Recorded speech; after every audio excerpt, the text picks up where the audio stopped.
Hello बच्चों, चलिए प्रश्न को पढ़ते हैं। इसमें लिखा सेलों के आंतरिक प्रतिरोध क्रमशः 1 ओम व 2 ओम हो तथा बाह्य प्रतिरोध 10 ओम हो तो धाराओं I1, I2 व I3 के मान ज्ञात कीजिए। तो बच्चों यहाँ पर ये हमें परिपथ दिया गया है। इसमें दो सेल इस प्रकार से जुड़े हैं समांतर क्रम में। तो चलिए बच्चों इस प्रश्न की मूल अवधारणा को हम देख लेते हैं। तो इसमें बच्चों हम देख लेते हैं किसी परिपथ में जो प्रवाहित धारा होती है, धारा I बराबर होता है तुल्य विद्युत वाहक बल भागे तुल्य प्रतिरोध। तो तुल्य प्रतिरोध में हम कह सकते हैं कैपिटल आर अगर हमारा तुल्य बाह्य प्रतिरोध है तो कैपिटल आर, और धन बच्चों स्मॉल आर तुल्य यानी सेलों का तुल्य आंतरिक प्रतिरोध। तो बच्चों जब समांतर क्रम में सेल जुड़ी होती हैं तो इनका तुल्य आंतरिक प्रतिरोध कितना होता है देख लेते हैं बच्चों। तो ये होता है इस प्रकार से 1/R1 धन 1/R2 धन 1/R3 इस प्रकार से बच्चों। और तुल्य विद्युत वाहक बल किस प्रकार से ज्ञात होता है बच्चों। तो ई तुल्य भागे आर तुल्य बराबर होता है E1/R1 धन E2/R2 इस प्रकार से। और बच्चों सेलों के जो प्लेटों के बीच विभवांतर होता है यानी सिरों के बीच विभवांतर, उसे हम टर्मिनल विभवांतर कहते हैं। और ये V बराबर होता है विद्युत वाहक बल E माइनस I जो सेल से प्रवाहित धारा है गुणे R आंतरिक प्रतिरोध। इस प्रकार से बच्चों टर्मिनल विभवांतर होता है।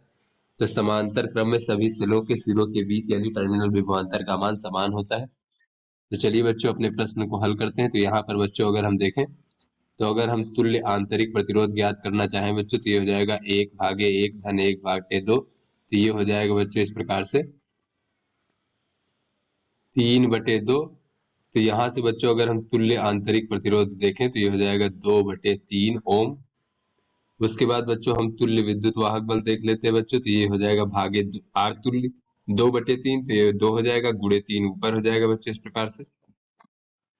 और यहाँ हो जाएगा E1/R1। तो E1 का मान है 2.8 भागे R1 का मान है 1 ओम धन E2 का मान है 2 वोल्ट भागे R2 का मान है 2 ओम। तो इस प्रकार से बच्चों ये हो जाएगा 3.8।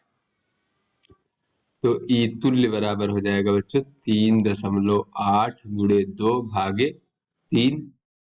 तो बच्चों 3.8 गुणे 2 कितना हो जाएगा बच्चों 38 गुना 76 यानी कि 7.6 भागे 3। तो यहाँ से देखें बच्चों तो ये हो जाएगा 3 दूनी 6 दशमलव 3×5 = 15 और एक बचेगा बच्चों। तो ये हो जाएगा 3 तिराकी 9 इस प्रकार से। तो 2.53 वोल्ट हो जाएगा बच्चों तुल्य विद्युत वाहक बल। तो इसका परिपथ बच्चों हम इस प्रकार से बना सकते हैं।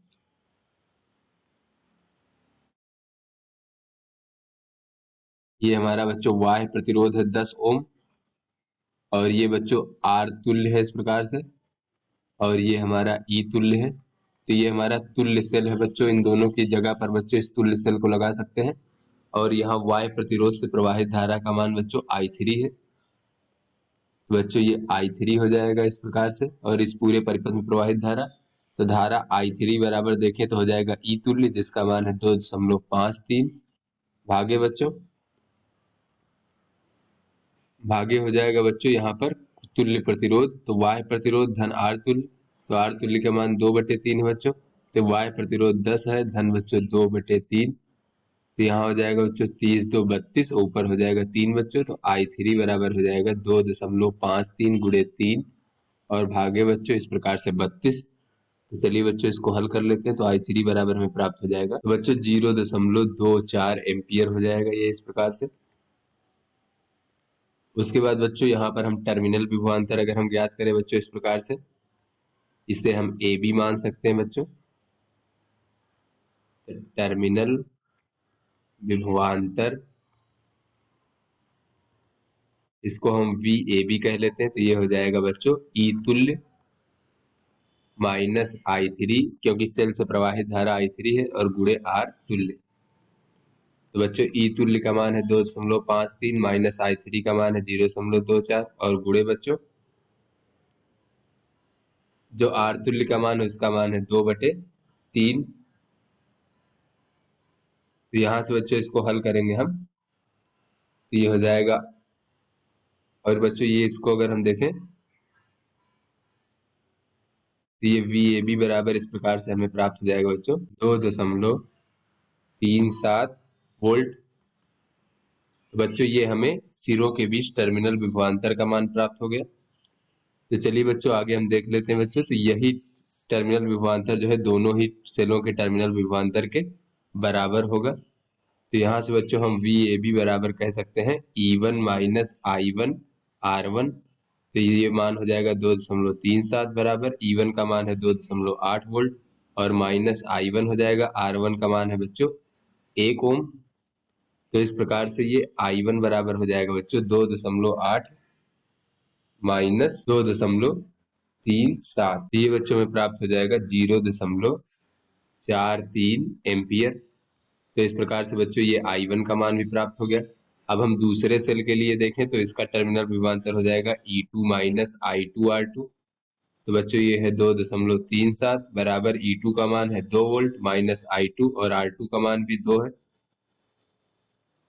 यहाँ से बच्चों अगर हम देखें तो ये हो जाएगा हमारा 2I2 बराबर हो जाएगा 2 माइनस 2.37। तो बच्चों हो जाएगा माइनस का 0.37।